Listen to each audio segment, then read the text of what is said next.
Chapter 4. 1, said the preacher. We were sitting on the couch and Winn-Dixie was sitting between us. Winn-Dixie had already decided that he liked the couch a lot. 1, said the preacher again. Winn-Dixie looked at him kind of hard. Your mama was funny. She could make just about anybody laugh. 2, he said. She had red hair and freckles. Just like me, I said. Just like you, the preacher nodded. 3, she liked to plant things. She had a talent for it. She could stick a tire in the ground and grow a car. Winn-Dixie started chewing on his paw, and I tapped him on the head to make him stop.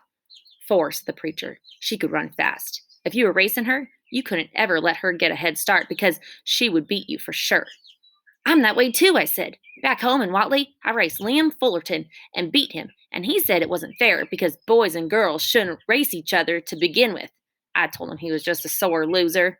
The preacher nodded. He was quiet for a minute. I'm ready for number 5, I told him. 5, he said. She couldn't cook. She burned everything, including water. She had a hard time opening a can of beans. She couldn't make a head nor tail of a piece of meat. 6, the preacher rubbed his nose and looked up at the ceiling. Winn-Dixie looked up too. Number 6, is that your mama?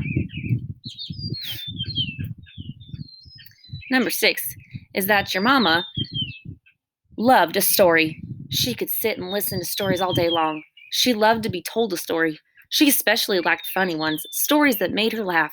The preacher nodded his head like he was agreeing with himself. What's number 7, I asked. Let's see, he said.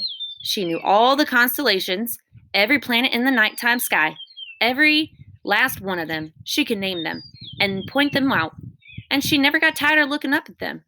Number 8, said the preacher, with his eyes closed, was that she hated being a preacher's wife. She said she just couldn't stand having the ladies at church judge what she was wearing and what she was cooking and how she was singing. She said it made her feel like a bug under a microscope. When Dixie lay down on the couch, he put his nose on the preacher's lap and his tail in mine. 10, said the preacher. 9, I told him. 9, said the preacher. She drank. She drank beer and whiskey and wine. Sometimes she couldn't stop drinking, and that me and your mama fight quite a bit. Number 10, he said with a long sigh. Number 10, is that your mama loved you. She loved you very much. But she left me, I told him. She left us, said the preacher softly. I could see him pulling his old turtle head back into his stupid turtle shell. She packed her bags and left us, and she didn't leave one thing behind. Okay, I said. I got up off the couch when Dixie hopped off too. Thank you for telling me, I said. I went back to my room and wrote down all 10 things that the preacher told me. I wrote them down just the way he said them to me so that I wouldn't forget them. And then I read them out loud to Winn-Dixie and had them memorized. I wanted to know those 10 things inside and out, the way if my mama ever came back, I could recognize her, and I would be able to grab her and hold on to her tight and not let her get away from me again.